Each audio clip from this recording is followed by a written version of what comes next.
We have our scored review of Donkey Kong Bananza arriving on Monday, but even before that comes out, I can honestly say this is my favourite game on the Nintendo Switch 2. We're going to take a look at the performance, the frame rates, the outstanding number of visual techniques being used, and also of course the gameplay. Based on the first 10 hours of the game that I've played through with my daughter, we even played some Gameshare as well as some local co-op to show you those. But if you see anything unusual in the footage, well, we can just blame her. She has absolutely loved the game. So I'm bigging her up, and it's also a disclaimer if you see anything strange. Alright, Donkey Kong Bananza. Is it a big bunch of beautiful bananas or a borderline bad batch? Well, my name's Mark Walker, welcome back to SwitchUp. Now let's find out.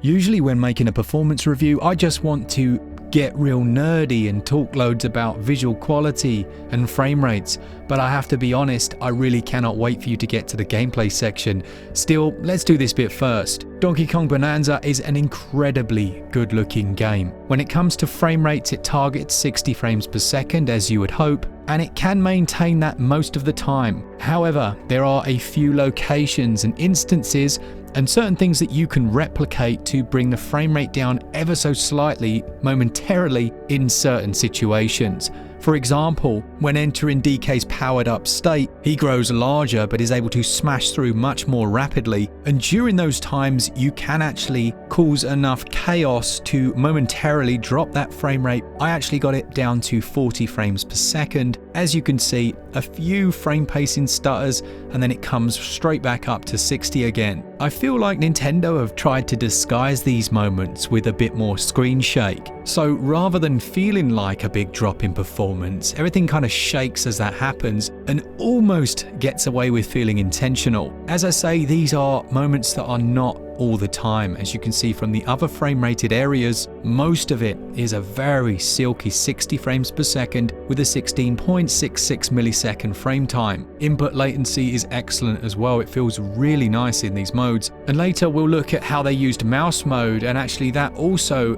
benefits from very good input latency. When playing in handheld mode, things carry over excellently as far as performance goes. Again, targeting that 60 frames per second, 1080p native resolution, it really does shine in both of these modes and shows the screen at its very best. Now, you may have already gathered, I think the game looks wonderful, but it goes far beyond the artistic choices, which in fairness are excellent. Technically, it is a lovely looking game. The textures of all of the items in the world are incredibly well done. Things like the different pieces of clothing, they each have a unique textured look to them. The same goes for metal, plastic, and of course fur, which tends to blow gently in the wind. The character models as well are exceptional, not only in their overall clarity, the quality of them, the animations of facial expressions, but these also have their own shadows, multiple light sources which can change the look of them depending on where you stand, and as you progress through the game, the surfaces and variety of them just get better and better. From muddy, sloppy surfaces that will dissolve and break as you move through them, to metallic walls that reflect light from the sun or the environment, which changes depending on the angle you're looking at it. There's far too many visual effects to go into, but suffice to say, Nintendo have excelled themselves, and in fact the team that worked on Mario Odyssey have leveled up when it comes to visual quality. An early wow moment for me were the ice effects. These use a transparency layer that distorts what's behind it to excellent effect. In fact, it's used many times in a slightly different way, but combined with that performance, wow, does it present a good picture. In classic Nintendo style, the developers have worked hard to make things act in sometimes surprising ways. So for example, you can surf on rocks. They'll gradually crumble and break apart as you surf around on them, getting smaller and smaller. But also, if you're heading through a field on one, it will rip up all the grass as you move through it. The destructibility of each environment varies, with the toughness of the walls literally getting stronger the closer you move towards the core. Still, you'll often be able to go completely off the beaten path, smashing through the floor, breaking your own path through a wall, and you're really encouraged to do so in the gameplay through various hidden items, as we'll get into. that destructibility does have its limits. You cannot go infinitely in any direction, and eventually you'll hit solid metal walls or an area that you simply cannot pass. They've also included a photo mode so that you can stop and savor the moment, and I think the word on performance is just prepare to be impressed. There are loads of references to DK's past, stages that will include elements that you almost remember but have been made entirely fresh, and some of the best looking boss fights I've ever seen, which takes me happily onto gameplay. In its simplest form, Donkey Kong is a punching game. You're either punching forwards, up, down, you're ripping chunks of rock out of the ground, using gyro aiming to throw those in a direction of your choice, and then moving forwards and punching more stuff. They've clearly taken DK's character, his unpredictable nature, but also the speed with which he reacts, and turned that into an overall experience. Unlike Odyssey, this feels much quicker. That's not to say it's non-stop relentless action though, and there are down times and activities that require you to take a step back and at least take in your environments. Now, as my daughter was playing, she did use the assisted mode, which will point you towards the objective. However, the normal mode doesn't have any of that and has a little more of a sense of exploration about it. The game is split into a number of layers. The layers are levels. As you head towards the center, you'll make your way down through the layers. How that typically works is you're presented with a stage filled with secrets, bananas, collectible fossils, and activities galore for you to take part in, often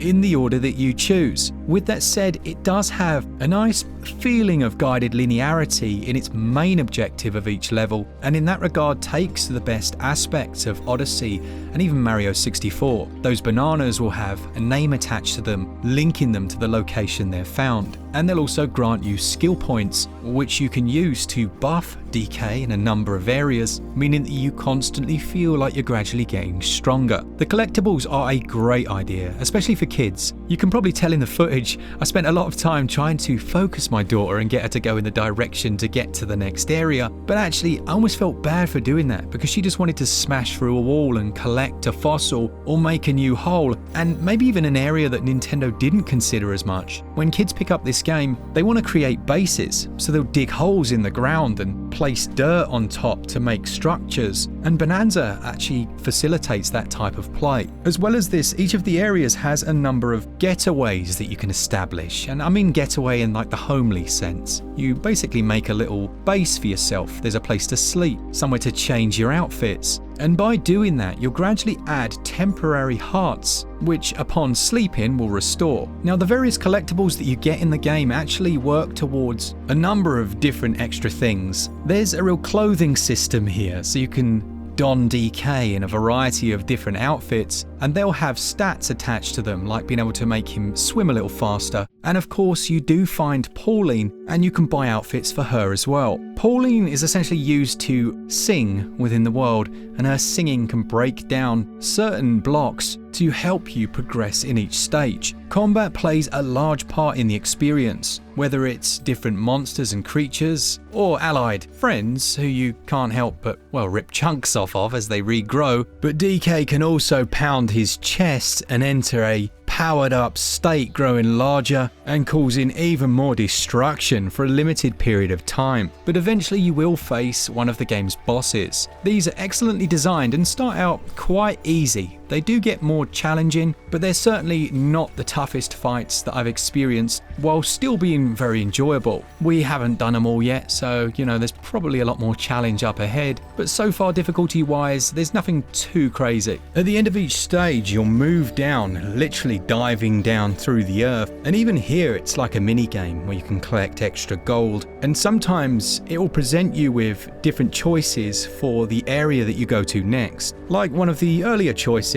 where you can choose to go either to the jungle layer or to the ice one. Bananza features a co-op mode, and you can actually use that in a number of different ways. Firstly, you can use one set of joycons, hand one to a partner, and they can use mouse mode to aim this small creature on your back that can clone different elements of the environment. So with that mouse, you can hold down the ZR button and clone the rock and then fire it out like a cannon. By doing so, you can help your partner to quickly bash through things, kill enemies, and it's not quite the passive co-op we've seen in some of the Nintendo titles, but it's also not the fully fledged 2 players within an environment. It can be a little tricky like that, as one of you controls the camera and the other the movement, but once you get used to it, it can be a whole lot of fun. Perhaps a better way of doing things is using the game share functionality. Here, the owner of the game gets to control DK in the normal sense, while the game share participant uses their mouse mode or gyro to once again aim that cannon. My takeaway so far with my time with Donkey Kong is the freedom and the way it works against game design, or at least typical game design. Here's an example. My daughter was heading towards a series of platform challenges. There were walls pushing out and going in, and from years of gamification, we know that you have to wait for those blocks to go back and then you move across, but she didn't do that. She just smashed holes all the way through all of the blocks and carried on. And I thought, what good game design that is. It's just facilitating players having fun and doing things the way that DK would. I can't wait for the full review and to bring you the scores, but so far I can easily say that this is a fantastic addition to the Nintendo Switch 2 lineup, possibly my favorite game on the system. Really excellent. Let me know in the comments, is this one that you've already got ordered or pre-ordered? Are you picking up the proper physical? I really think if they could have got this out for launch, it would have just blown people away. I haven't looked at scores and bits for this yet, but I envisage 9s and 10s, probably mostly 10 out of 10s. This is easily, I think, on track for Game of the Year, and I've played some amazing games this year like Death Stranding, but wow, yeah, so far, so good. Thank you to our Patreons, our members, all of you that enjoy the content, and as always, for all things Switch, all the time, keep it Switch up. Cheers, guys. See ya!